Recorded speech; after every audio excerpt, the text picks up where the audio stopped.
Hello dear Praveshika students, உங்களுக்கு first பேப்பரில் first கொஸ்டினுக்கான 10 mark short answers பார்த்துக்கிட்டு இருக்கோம். அதில் உங்களுக்கு நேற்று ஒரு 3 போயம் பார்த்தோம். இன்றைக்கி 4வது போயம் பார்க்கலாம். பாரத் ஜெய் பாரத் சுமித்ரானந்தன் பந்த்ஜி எழுதின ஜெய் பாரத் அப்படின்ற போயம்லேருந்து இம்பார்ட்டன்ட் கொஸ்டின் பார்க்கலாம். பேஜ் நம்பர் உங்கள் ஃபஸ்ட்டு புக்கில் 16 இருக்குது பாருங்கள்.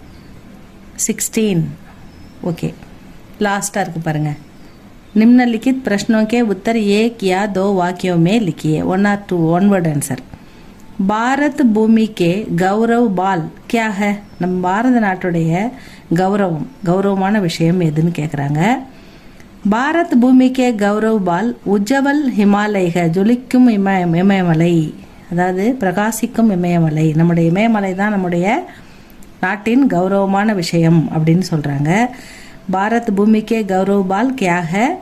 பாரத் பூமி கே கௌரவ் பால் உஜ்ஜவல்னா ஜொலிக்கின்ற பிரகாசிக்கின்ற, ஹிமாச்சல் இமயமலை, அதுதான் சொல்கிறாங்க ஸ்டூடெண்ட்ஸ். அடுத்த பேஜில் இருக்கு பாருங்கள். அடுத்த question, second question page number 17 இருக்கு பாருங்கள்.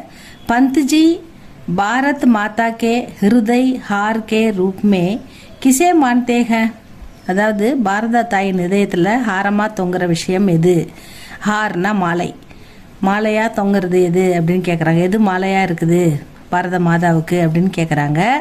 பந்த்ஜி பாரத் மாதா K Hriday hour K Roop மே கங்கா ஜல் கோ மான்தே ஹை? கங்கையை தான் சொல்கிறாரு. கங்கை நதியை நம்ம இந்த பாரத தாயின் இதயத்தில் தொங்குகின்ற ஆரமாக உருவகப்படுத்தி இருக்கிறார். எதுனா கங்கா ஜல், கங்கை நதியை சொல்கிறாரு அப்படின்னு சொல்கிறாங்க. அடுத்தது, பந்த்ஜி கட்டி கே ரூப் மே கிசே மான்தே ஹை?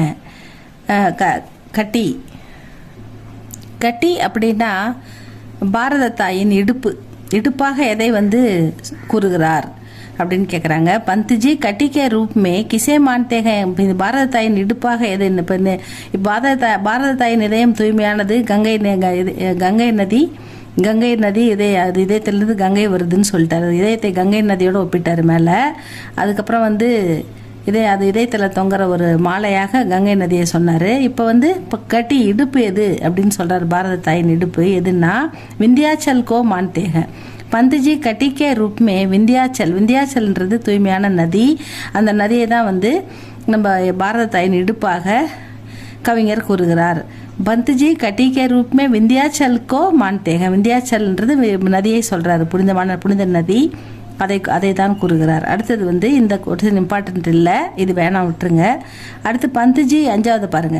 பந்த்ஜி கிஸ்கோ